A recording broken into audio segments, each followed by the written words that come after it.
이번 주일은 기독교 절기인 종려 주일입니다.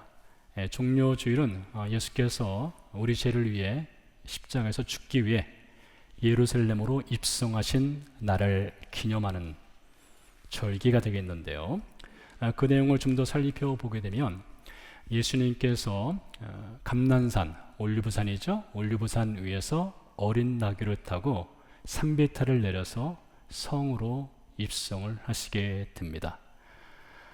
왜 예수님께서 어린 나귀를 타고 예루살렘 성으로 입성하셨는가 라고 묻는다면 스가랴서 9장 9절에 이 예언이 기록되어 있습니다.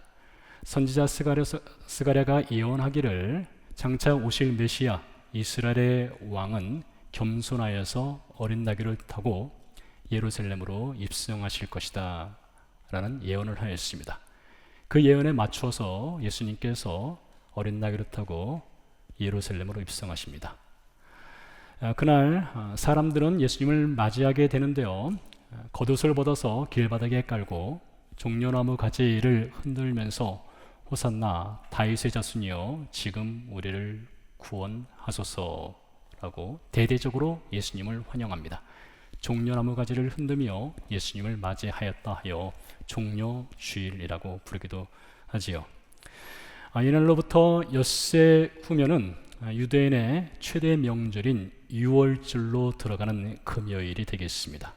그리고 오늘 본문은 금요일 하루 전날 목요일 저녁에 예수님께서 제자들과 함께 식사를 나누는 장면의 기록이 되겠습니다. 그래서 오늘은 우리가 유월절 식사에 담긴 의미 혹은 성찬의 의미를 함께 살펴보도록 하겠는데요. 이 성찬의 의미를 혹은 유월절의 식사 의미를 살펴보기 전에 유월절의 기원에 대해서 출애굽기 12장을 통해서 먼저 배우도록 하겠습니다.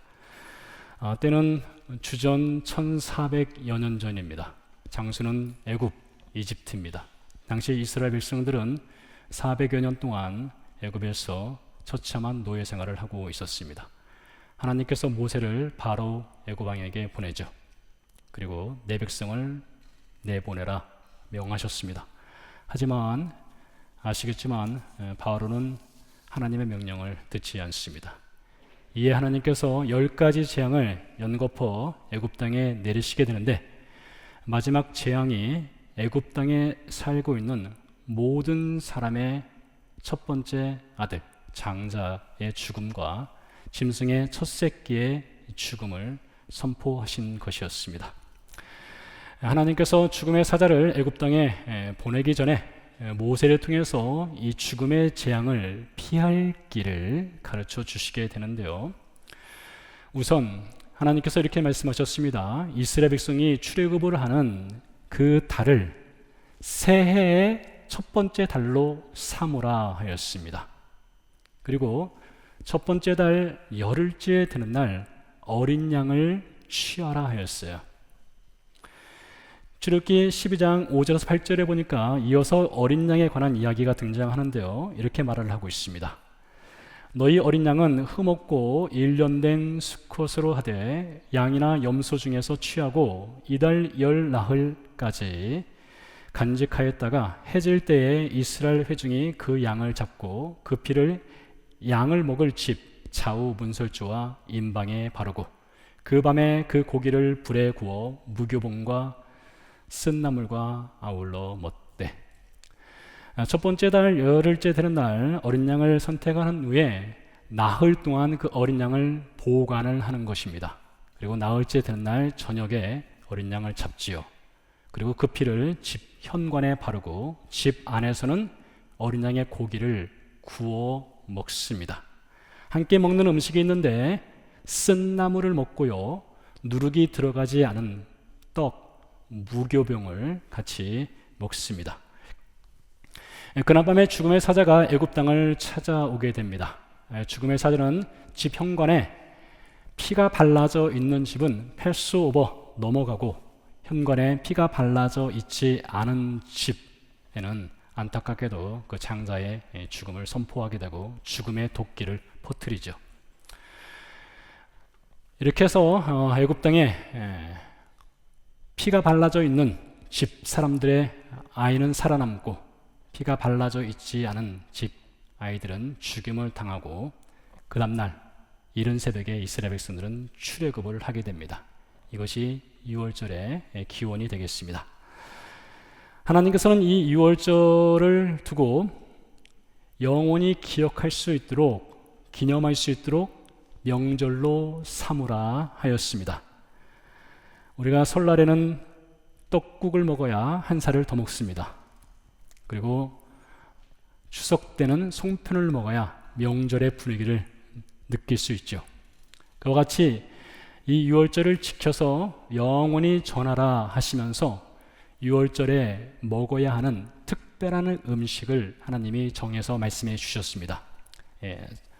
그 음식은 성경에 의하면 기본적으로 세 가지가 있습니다. 첫 번째는 어린 양 고기가 되겠고요. 두 번째는 누룩이 들어가지 않은 떡, 무교병이고요. 세 번째는 쓴나물입니다. 여기에 추가해서 후대의 이스라엘 사람들은 포도주와 계란을 더하였습니다. 그러니까 5가지 음식을 유월절에 먹는 것입니다. 각각의 유월절 음식에는 의미가 담겨 있습니다. 첫 번째로 양고기는 양의 죽음과 양의 핏부림을 통해서 이스라엘 백성들이 구원받았다라고 하는 것을 기억하도록 하는 음식이 되겠습니다.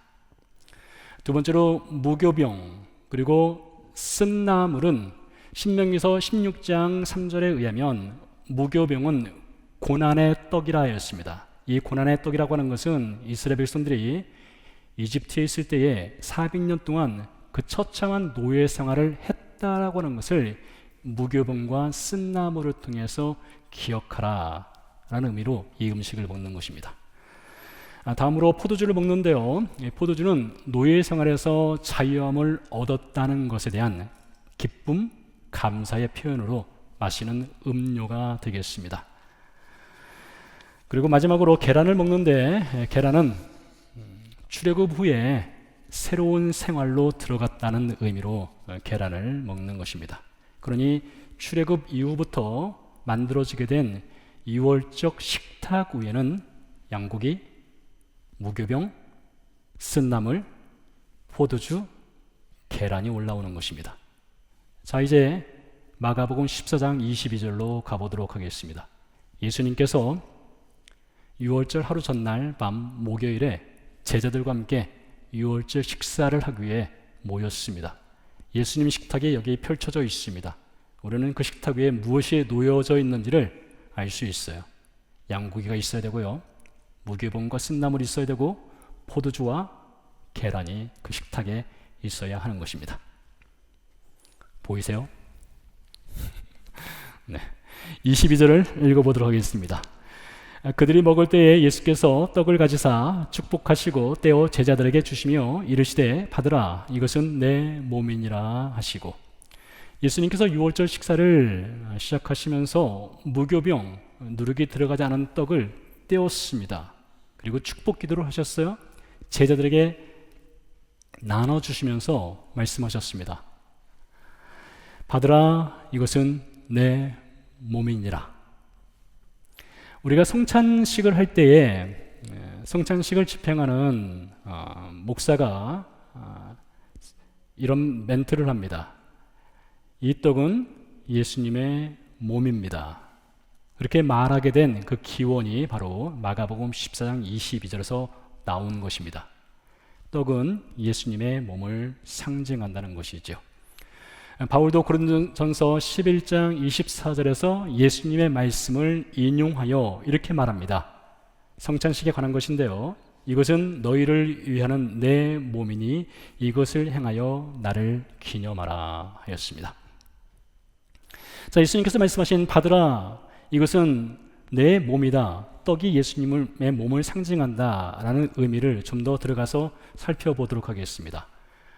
말씀드린 대로 신명기 16장 3절에 의하면 무교병은 고난의 떡이라고 하였습니다. 그래서 이 무교병을 먹을 때마다 이스라엘 백성은 400년 동안 그들이 애굽에서 겪었던 그 고난의 때, 처참한 노예 생활의 때를 기억을 한다는 것이죠.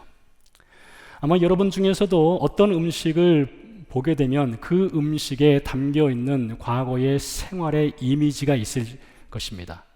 저희 어머니에게는 밀가루가 과거의 어머니의 고통스러운 생활을 기억하게 하는 음식이에요.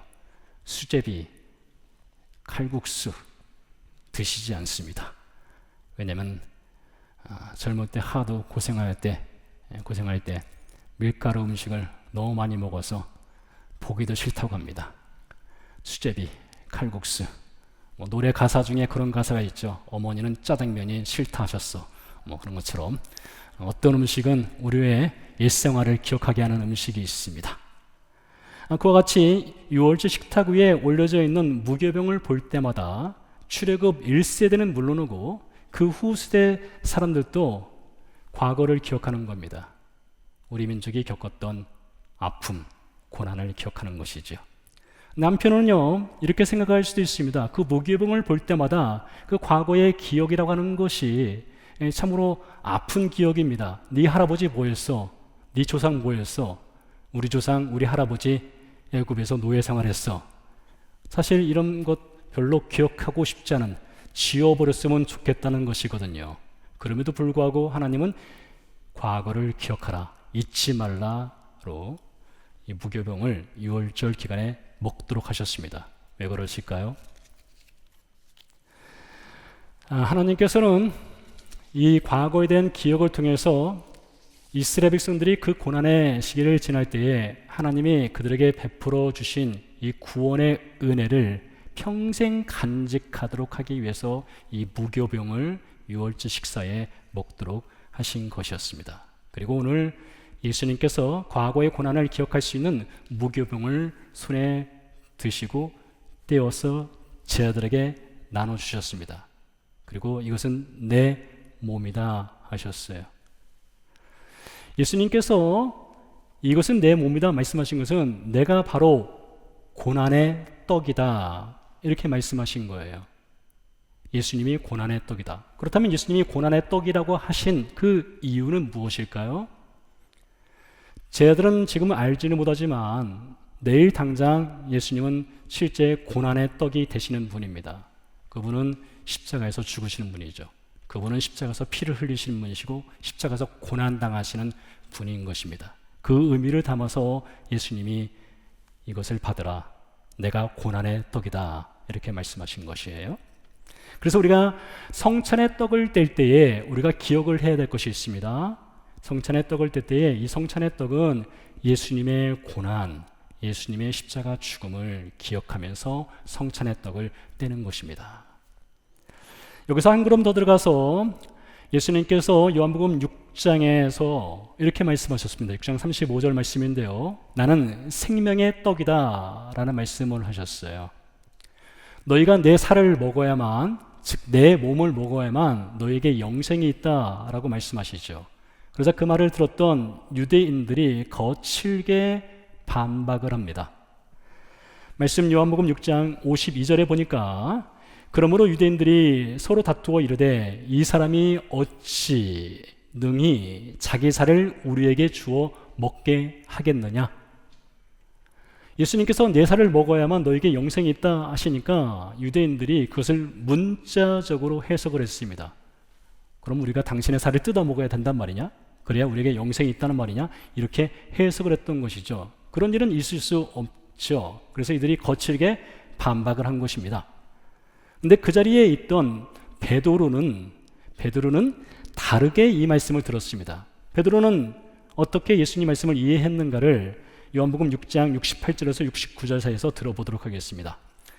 시몬 베드로가 대답하되 주여 영생의 말씀이 주께 있사오니 우리가 누구에게로 가오리까? 우리는 주는 하나님의 거룩하신 자이신 줄 믿고 알았사나이다.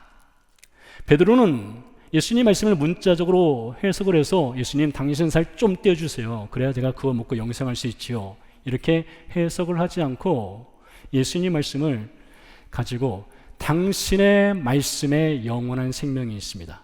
우리가 당신을 믿을 때에 우리가 영원한 생명을 얻습니다. 이렇게 해석을 하였습니다. 자, 그래서 우리가 성찬을 행할 때에 떡을 떼면서 기억을 해야 될 것은 예수님 말씀에 영원한 생명이 있습니다 라는 고백을 담아서 우리는 성찬의 떡을 떼는 것입니다. 예수님 말씀에 영원한 생명이 있습니다.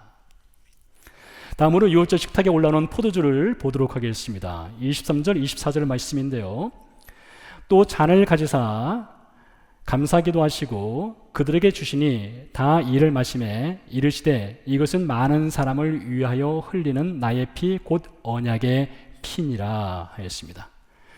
예수님께서 포도주를 드셨습니다. 그리고 감사기도를 하셨어요. 마시라, 이것은 너희를 위하여 흘리는 나의 피, 언약의 피다 말씀하셨어요. 자, 이미 말씀드린 대로 유월절 식탁 자리에 올라오는 이 포도주는 기본적으로 그 의미가 출애굽의 기쁨, 출애굽의 자유에 대한 기쁨과 감사를 표현하기 위해서 포도주를 마신다 했습니다. 근데 여러분, 이 출애굽의 자유라고 하는 것이 어느 날 갑자기 하늘에서 뚝 하고 떨어지는 공짜로 주어진 자유인가? 절대 그렇지 않죠. 이스라엘 백성들이 출애굽의 자유를 얻기 위해서는 반드시 있어야 되는 것이 있는데 바로 어린 양의 죽음이었습니다. 어린 양을 잡았고 어린 양의 피를 현관문에 발랐습니다. 그 어린 양의 죽음을 통해서 이스라엘 백성들이 출애굽의 자유를 얻게 된 것이었습니다. 출애굽 이후에 이스라엘 백성들은 지속적으로 짐승의 피를 의지해서 삶을 살아왔습니다. 그들이 죄를 지을 때마다 그들은 염소가 됐던 양이 되었던 소가 되었던 그 짐승을 끌고 하나님의 성막으로 가서 짐승을 잡습니다. 짐승의 피를 흘립니다. 짐승의 불에 태워서 하나님께 희생제물을 드립니다. 그렇게 짐승의 피를 의지해서 그들은 생명을 유지했다 해도 과언이 아닌 것입니다. 자, 이렇게 짐승의 피를 통해서 죄사함의 자유를 얻어왔는데요, 신약성경으로 넘어가서 신약성경 히브리서 9장 22절에 보니까 이 짐승의 피에 대해서 이렇게 말을 하고 있어요. 율법을 따라 거의 모든 물건이 피로써 정결하게 되나니 이 다음이 중요합니다. 피 흘림이 없은즉 사함이 없느니라 하였습니다. 그러니까 과거 구약성경 시대 당시에는 사람의 죄를 대신해서 짐승이 대신 피를 흘려줌으로 인해서 사람이 죄사함 받고 사람이 생명을 얻을 수 있었다는 것이에요. 자, 그런데 만일 이 짐승의 피가 사람의 죄를 온전히 속죄할 수 있는 능력이 있다면은 하나님께서 계속 짐승의 피로 제사를 드려라 이렇게 명하셨을 것입니다. 그런데 히브리서 10장 4절은 다른 얘기를 합니다. 이렇게 말을 하고 있어요. 이는 황소와 염소의 피가 능히 죄를 없이 하지 못함이라. 이 말씀을 듣는 이스라엘 백성들 입장에서는 매우 충격적인 말입니다. 왜 그런가 하면 그들은 수천 년에 걸쳐서 이 짐승의 피를 통해서 죄사함의 자유를 얻었다라고 믿고 있었거든요. 그런데 히브리서 기자는 말하기를 그거 안 된다 이거예요. 짐승의 피로 너희가 영원한 죄사함을 얻지 못한다. 그래서 하나님이 준비하신 새로운 피, 영원한 죄를 속죄할 수 있는 피를 준비하셨는데 그게 바로 예수 그리스도인 것입니다. 예수님의 피는 사람의 죄를 온전히 속죄할 수 있는 능력이 있다고 말하고 있어요. 왜요? 예수님의 피는 정결합니다, 성결합니다, 거룩합니다, 완전합니다. 그래서 예수의 피로만 죄사함을 얻을 수 있다는 것이죠. 따라서 우리가 성찬을 향할 때에 포도주를 마시는 것은 그 포도주에 담겨있는 예수 그리스도의 피가 나의 죄를, 우리의 죄를, 공동체의 죄를 온전히 사할 수 있다는 것을 믿음으로 고백하면서 성찬 예식 때 피를 마시는 것입니다. 피가 아니라 포도주를 포도주를 마시는 것이 되겠습니다. 네, 다시 예수님 시대 당시에 유월절 식탁으로 가보도록 하겠습니다. 우리는 지금까지 무교병, 누룩이 들어가지 않은 빵을 먹는 이유에 대해서 들었고요. 두 번째로 포도주에 대한 것을 들었습니다. 자, 유월절 식탁 자리에 있어야 되는 음식이 있다고 했습니다. 양고기, 무교병, 쓴나물, 포도주, 계란이라고 했습니다. 근데 여러분, 이 유월절 식탁 자리에서 메인 요리는 무엇일까요? 포도주가 메인 요리일까요? 계란이 메인 요리일까요? 쓴나물이나 무교병이 메인 요리일까요? 아니죠. 양고기가 메인 요리죠. 맞습니다. 고기 없는 밥 생각할 수도 없습니다. 그렇지 않겠습니까? 자, 양고기가 메인 요리인 거예요. 자, 그런데 사복음서에 기록된 예수님의 마지막 유월절 식사에는 양고기에 대한 기록이 전혀 등장하지 않습니다. 만약 그 자리에 양고기가 있었다면 이 양이 의미하는 이스라엘 백성을 위해서 양이 죽임당하고 피를 흘려서 구원을 주셨다는 양이 상징하는 의미가 무교병, 고난을 기억하는 무교병보다 예수님에 대해서 더 명확하게 알려주는 것으로 볼 수 있어요. 양고기가 있었다면 예수님 이렇게 하셨어야 돼요. 양고기가 있었다면 양고기를 잡아 뜯어서 이 살을 먹어라. 양고기 살을 먹어라. 이것은 내가 너희를 위한 나의 몸이다. 이렇게 말씀하셨을 것입니다. 그런데 메인 요리인 양고기가 빠져 있습니다. 안고 없는 찐빵이고요. 크림 없는 케이크입니다. 그럼 왜 양고기가 그 자리에 없었는가? 라고 묻는다면 요한복음 1장 29절이 그에 대한 답을 해주고 있습니다. 침례 요한이 오시는 메시아 그리스도를 기다리면서 침례를 베풀고 있을 때 저 멀리서 예수님께서 등장하셨습니다. 그때 침례 요한이 군중을 향해서 이렇게 말하죠. 보라, 세상 죄를 지고 하는 하나님의 뭐라고요? 네, 어린 양을 보라고 했습니다. 하나님의 어린 양을 보라고 했어요. 그래서 그 유월절 식사 자리에서 제자들은 아직 눈이 가려져서 예수님이 하나님의 어린 양 되심을 아직 모릅니다. 예수님께서 그들을 위해서 죽으시고 피를 흘려줄 것을 아직은 몰라요. 그러나 내일이면 알게 됩니다. 내일이면 그분이 십자가에서 죽거든요. 십자가에서 피를 흘려주시거든요. 그래서 그날 저녁에 유월절 식사에 예수님 본인 자신이 바로 유월절 어린 양, 양고기가 되어주시는 것입니다. 이것을 바울도 증언합니다. 바울이 고린도전서 5장 7절에서 이렇게 말을 하고 있습니다. 우리의 유월절 양, 곧 그리스도께서 희생되셨다라고 표현하고 있어요. 알게 된 거죠. 예수님이 유월절 어린 양으로 오셨구나. 이것을 알게 된 것입니다. 그 후부터 이스라엘 백성들 가운데 예수 그리스도를 믿는 신자들, 초대교회 신자들은 거의 매주일마다 그들의 예배 때마다 주의 성찬을 행하였습니다. 주의 성찬을 행하면서 무교병과 포도주를 먹고 마시면서 예수님의 죽으심을 기억하고 기념하고 감사했습니다. 그리고 그들은 여기에 한 가지 주의 성찬을 향하는 목적을 더하였습니다. 그것이 고린도전서 11장 26절에 등장합니다. 이렇게 기록되어 있어요. 너희가 이 떡을 먹으며 이 잔을 마실 때마다 주의 죽으심을 그가 오실 때까지 전하는 것이니라 하였습니다. 자, 성찬을 향하는 목적. 첫 번째는 예수님이 우리를 위해서 십자가에서 죽고 십자가에서 피를 흘려주심으로 나를 구원하셨다는 것을 기억하고 기념하고 감사하는 의미로 우리는 떡과 포도주를 먹고 마시는 것입니다.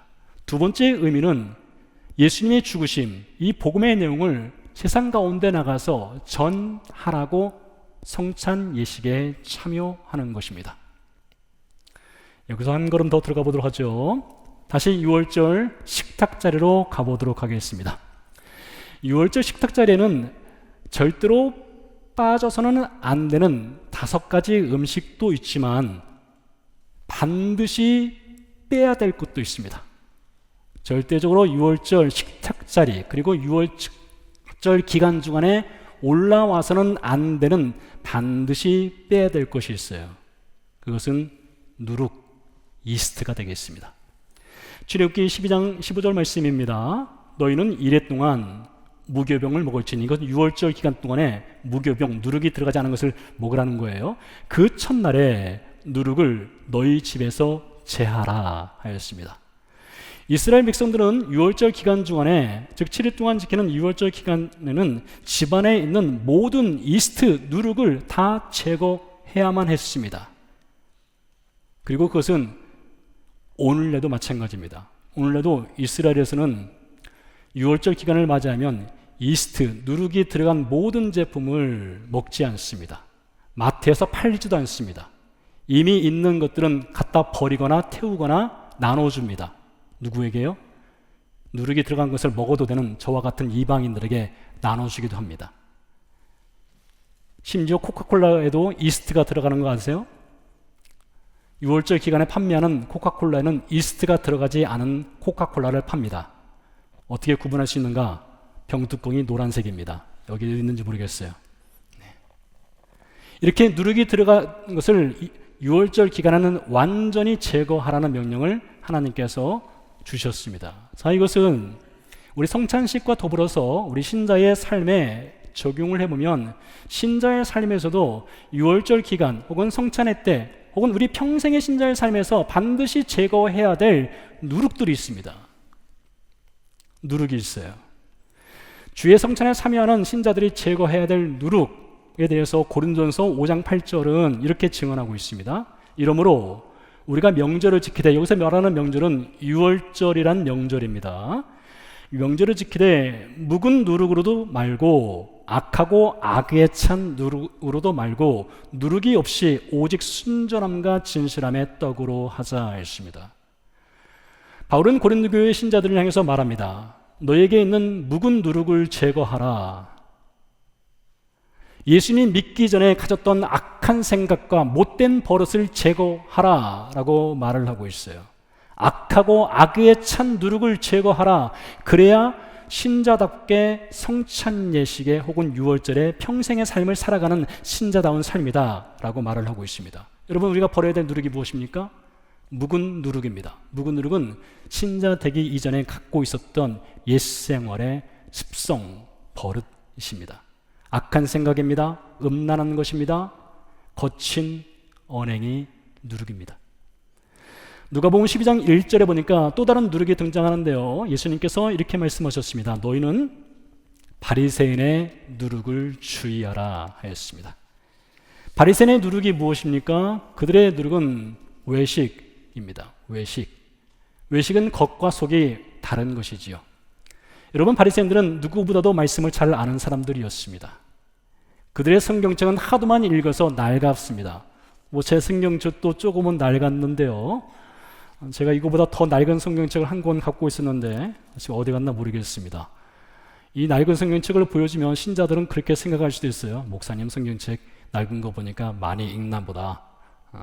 또 성경책을 많이 읽고 안에 보면은 성경책에 빨간 줄 긁고 파란 줄 긁고 해서 너덜너덜한 성경책이 있습니다. 정말 성경책 많이 읽는 거 중요하죠. 중요합니다.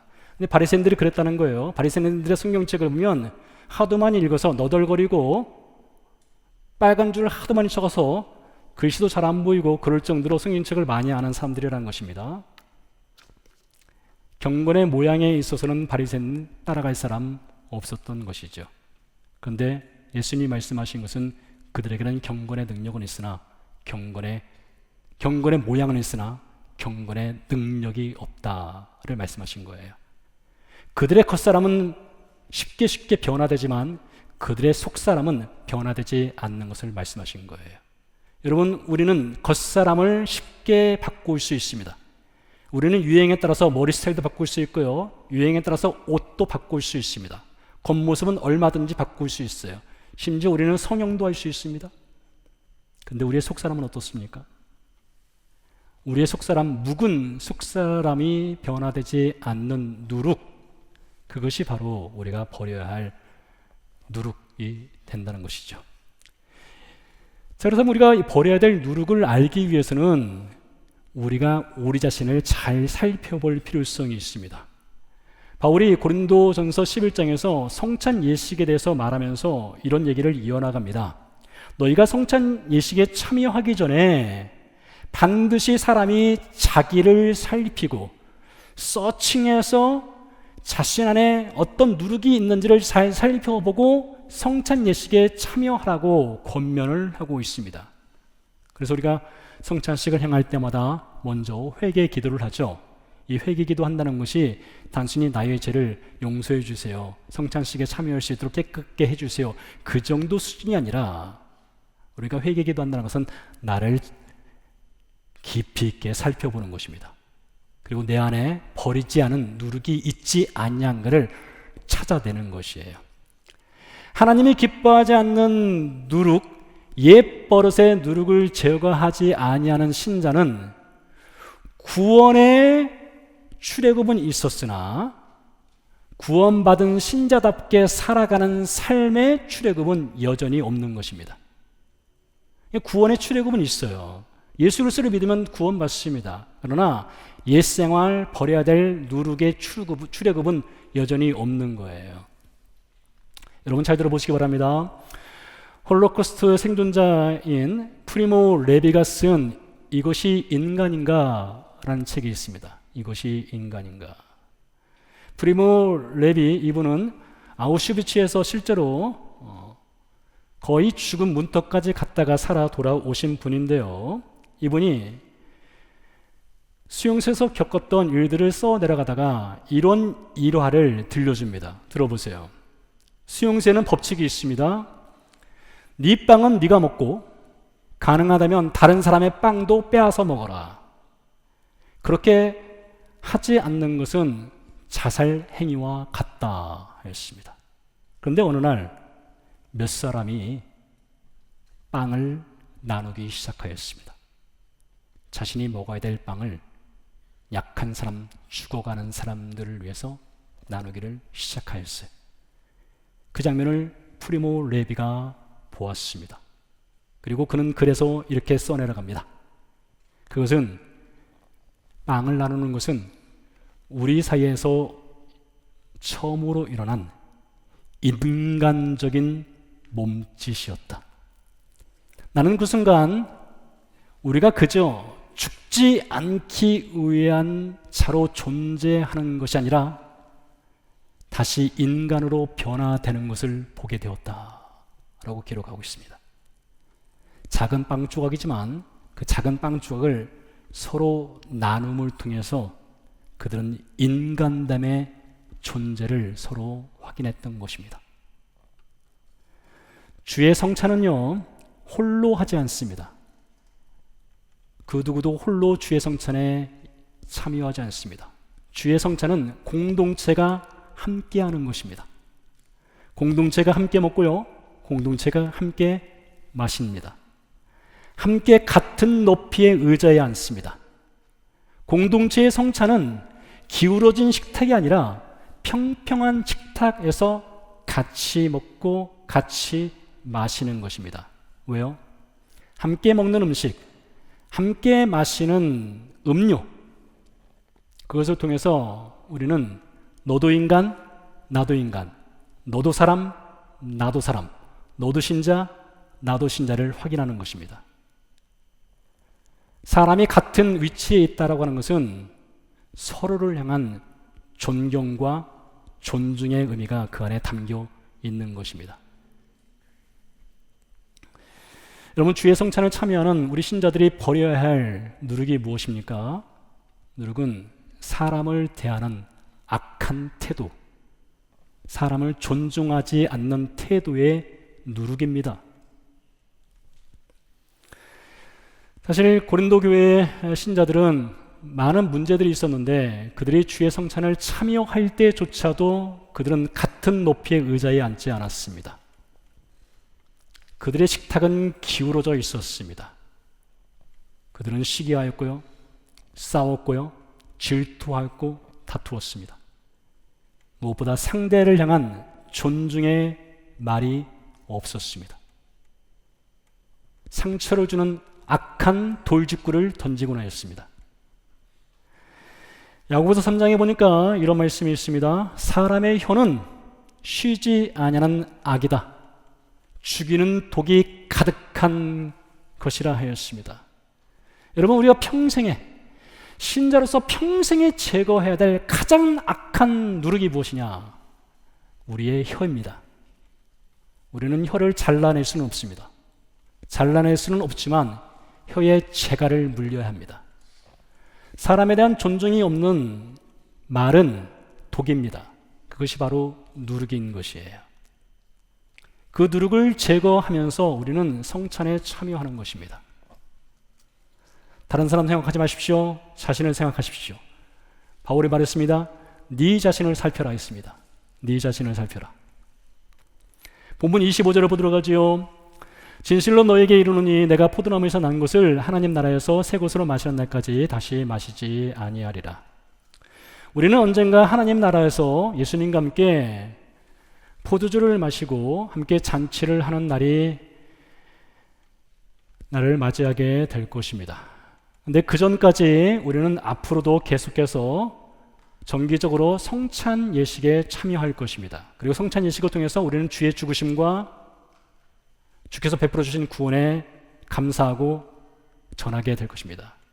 또 그날이 오기까지, 하나님 나라에서 주님과 함께 성찬의 날이 오기까지 우리는 공동체 식탁에서 올라와서는 안 되는 누룩을 제거하는 삶을 살게 될 것입니다.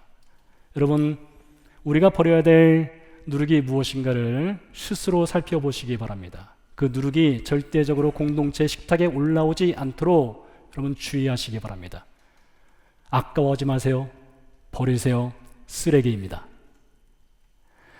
26절 말씀에 보니까 그들이 찬미하고 감난산 올리브산으로 올라갔다 했습니다. 식사가 마쳤습니다. 예수님이 제자들과 함께 올리브산을 향해서 그날 밤에 걸어가게 됩니다. 그런데요, 당시 제자들은 몇 시간 뒤에 펼쳐지게 될 매우 충격적인 한 사건을 아직 모르고 있습니다. 예수님은 아시죠? 올리브산에 도착했습니다. 겟세마네로 들어갔습니다. 예수님께서 따로 홀로 겟세마네 깊은 곳에 가서 엎드리셨습니다. 아버지여, 할만하시거든 이 잔을 내게서 옮겨옵소서. 그러나 나의 원대로 마옵시고 아버지의 원대로 뜻대로 되기를 원합니다. 가룟 유다가 예수님을 배신했습니다. 성전 경비대를 끌고 왔습니다. 무기를 들고 온 성전 경비대는 예수님을 체포하였습니다. 그리고 그 다음날 아침 오전 9시에 예수님 십자가에 오르셨습니다. 그 전날 예수님께서는 제자들에게 떡을 떼어서 이것을 받으라, 내 몸이다. 포도주를 들어서 이것을 마시라, 이것은 많은 사람을 위해 흘리는 나의 피, 곧 언약의 피라 말씀하셨고, 그 다음날 오전 9시에 예수님은 십자가 위에서 자신의 몸을 깨뜨리셨습니다. 자신의 몸을 찢으셨습니다. 자신의 피를 흘려주셨습니다. 유월절 식사를 십자가를 통해서 완성하신 것입니다. 그래서 우리가 구원을 받은 것입니다. 그리고 우리는 그 구원의 은혜에 감사해서 우리는 성찬 예식에 참여하는 것입니다. 성찬 예식에 참여하면서 우리는 주께서 베푸신 구원을 기억하고 기념하고 전합니다. 그리고 식탁 자리에 절대로 올라와서는 안 되는 누룩을 제거하며 살아갑니다. 이것이 성찬에 참여하는 신자의 참된 모습입니다. 함께 기도하도록 하겠습니다.